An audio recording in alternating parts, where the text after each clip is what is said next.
Okay, this is so many books. Let's see if I can make a little stack. Bibliosophie. Welcome, I'm Sophie. Welcome to Bibliosophie. I'm going to talk about some books that I have recently acquired and that I have been reading and that I plan to read in January. So this is a book haul, stuff and things. First stop is a haul of books from France. These are all the books, almost all the books I brought back from France. Some of them which I purchased and a few of them that I got as gifts. The first 6 are some recent books from this past year, from 2022, which were either given prizes, literary prizes, or listed, long and shortlisted for various prizes. So I went out and hunted for some of the ones that were of interest to me. I mentioned, I think in my plans for 2023 video that I think I'd like to start reading some more buzzy books in the French literary scene. So this is sort of my attempt to do that. I have not yet read any of them, but they are all of some interest to me. The first up is Anne Serre, Notre, chère, vieille, auteur, which would translate to our dear old lady author, basically. It's a short one. It is about a old lady novelist who is sort of on her deathbed, taken for dying. She's left a manuscript that is unedited, has some missing pages, and she and a documentarian who is filming something about her are trying to kind of recreate this kind of lost manuscript of hers together. So interaction between storytelling, the sort of thing that interests me, if you know me. And you'll see that as kind of a theme for a lot of these books. Vivre, vite by Brigitte Giraud won the Prix Goncourt this past year for fiction. Excuse me. This is autofiction. It takes place in 1999, and it is sort of a what-if novel in which she is going through the various scenarios which led to her partner's death in a motorcycle accident, and the sorts of things that could have been different, at least from what I gather in the description. Un chien à ma table, Claudie Hunzinger, is the winner of the Prix Femina, as you can see, for 2022. A dog at my table is how it would translate. Oh, vivre vite, excuse me, would translate to living fast. A dog at my table, I believe, also has as a protagonist an author. Yes, Sophie is a novelist, and she's living with her partner. She writes a lot of nature imagery type writing. It seems like the natural world is a part of her writing a lot. And one evening, suddenly a dog appears in her life, and I don't know what happens next, but this seemed interesting to me. Pierre Adrian, what is this one called? Que reviennent ceux qui sont loin. May those who are far return. This takes place over 1 month in a country home in Brittany in late summer, and it's about families. It's about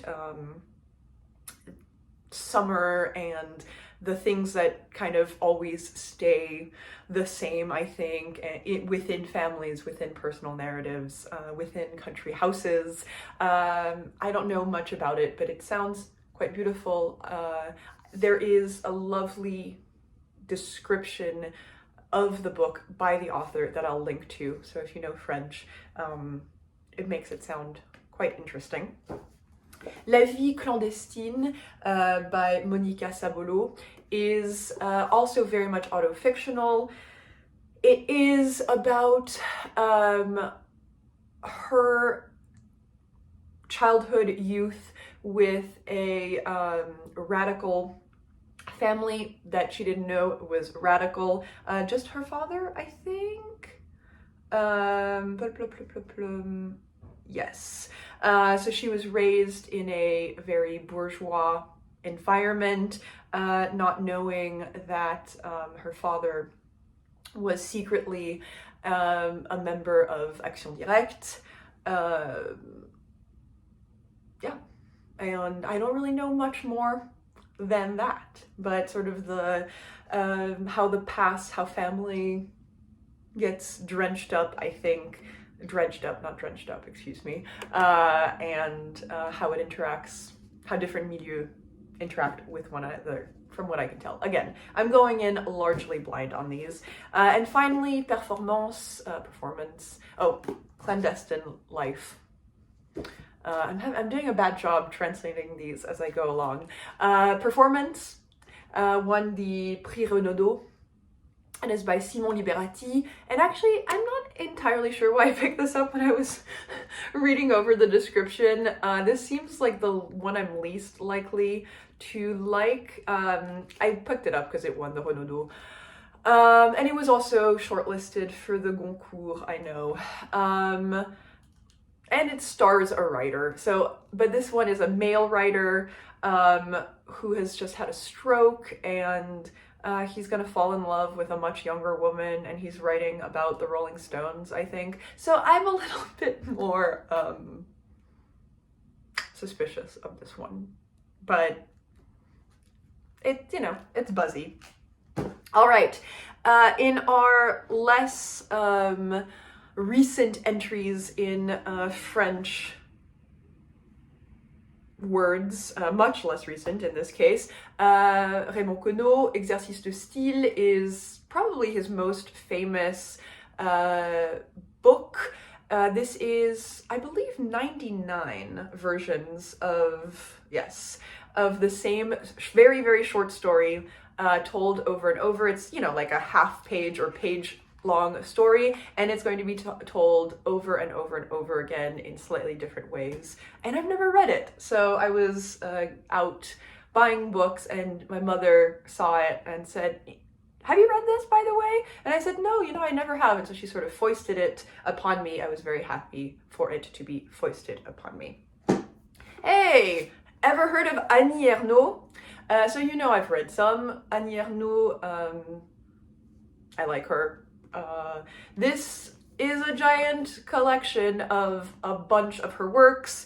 It contains most of her memoir works, and then also some various journal entries, some essays, etc., etc. Just a giant compendium. I didn't actually really get this. My aunt got this for herself, and then I stole it. So thank you, and I'm sorry. Speaking of both my aunt and Anne Ernaux, another recent acquisition was a gift from my aunt. It is Instant, or Augenblicke in German, and Instant, I guess, would translate to moments.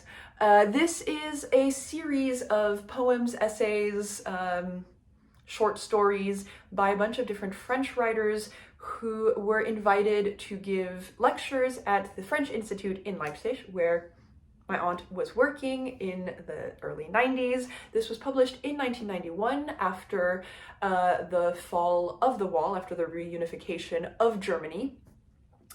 If you don't know your geography/history of East Germany, Leipzig was part of East Germany.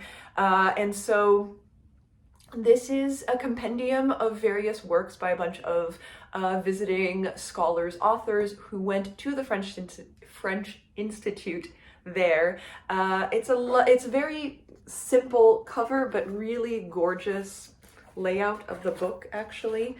So you can see the wall kind of coming down. So it's very much a reunification work, and it starts off with an essay by Anne Ernaux, which is also actually in this one. It's a lesser known one about her. It's a very short thing about her impressions of the city as it's kind of emerging from its isolation. I have read about half of these. It's a really lovely collection, and everything is both in French and translated into German. So very much a personal family sort of artifact, but a beautiful one. And also, speaking of highly specialized things that my aunt recently gifted me, this is André Spire, Plaisir, poétique et Plaisir, musculaire. This is an extremely specific sort of entry. It is on, it's called Poetic Pleasure and Muscular Pleasure. It is on the intersection, from what I can tell, I have not yet read this, but from what I can tell, it's sort of on the intersection of physicality and poetics, and the way in which the body interacts with language, and the way in which the language interacts with the body. So this is very much up my alley in a lot of ways. And this sort of stuff that I'm exploring for my thesis, for my dissertation as well. So this is sort of more in my academic life, but I wanted to mention it. Okay, thus concludes my French haul, Haul, of books. Some recent acquisitions from the United States. Most of these, well, actually some of these are not recent acquisitions at all, actually, but I want to mention them anyway. I got a bunch of books from the library, because of course I did. That's one of the first things I did when I got back last week. Some of these I requested, and some of these I just sort of picked up willy-nilly. So, you should recognize, probably, these two very buzzy sort of books, Labvona by Ottessa Moshfegh and Pure Color by Sheila. I read this last year and liked it fine, but not really. So I'd like to read it again. It was a book that was much beloved by a bunch of people whose opinion I like and tend to share. I listened to it on audiobook in the summer, and I think I would like to read it as a physical copy. So I'm giving this one another chance, and if I don't fall in love with it, it's fine. I might not even finish it, but I think I could like it more than I did, so I'm trying it again. Ottessa Moshfegh, I have read several books by. She's a fantastic writer. This is not exactly hard-hitting news. I told myself I was never going to read this. I don't know if I will, but I got really burnt out on Moshfegh last year, and really I couldn't finish her short story collection. I couldn't finish Maglue, and I thought, ooh, I'm definitely not reading Labvona. I don't know. We'll see. So it's sort of to a certain extent, a second chance for both of these. One which I think I should have liked maybe more than I did, and one which is definitely coming from an author that I like, but that I told myself I could never read again. So we'll see. Re-recording these two because the audio did something funny. I have two poetry collections, one which I've been wanting to get into. This is Nina Minya Powell's Magnolia. I read her Tiny Moons, essays on food and family and cultural background last year, I guess, yes, and loved it. So I've been wanting to check out Magnolia for a while. I actually already read it a couple days ago, but I'll talk about it in a future wrap-up. And this I knew nothing about. What is it called even? New Names for Lost Things by Noor Unahar. I have no idea, I just picked it up because it looked beautiful. It's a poetry collection. It also has various visual components, and the book was beautiful. So I have no idea if I'll get into it, but I might.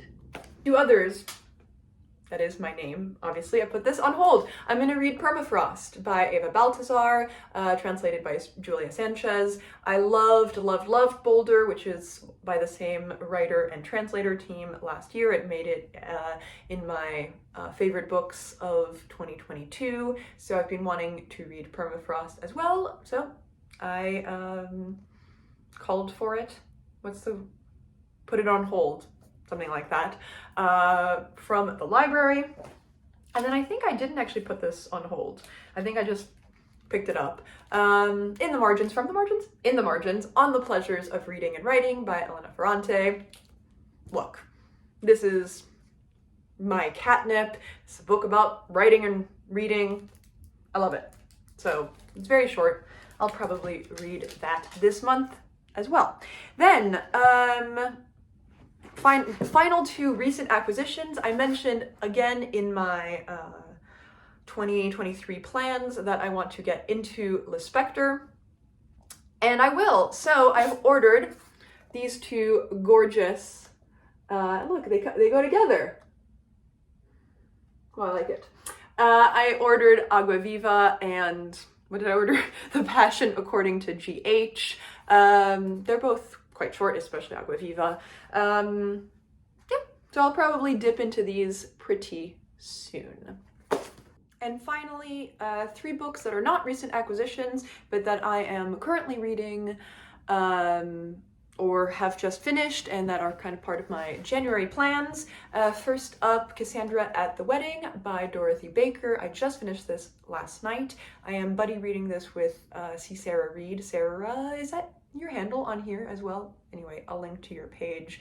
And we've been DMing a little bit about that, but I look forward to talking about it with her, talking about it more for you.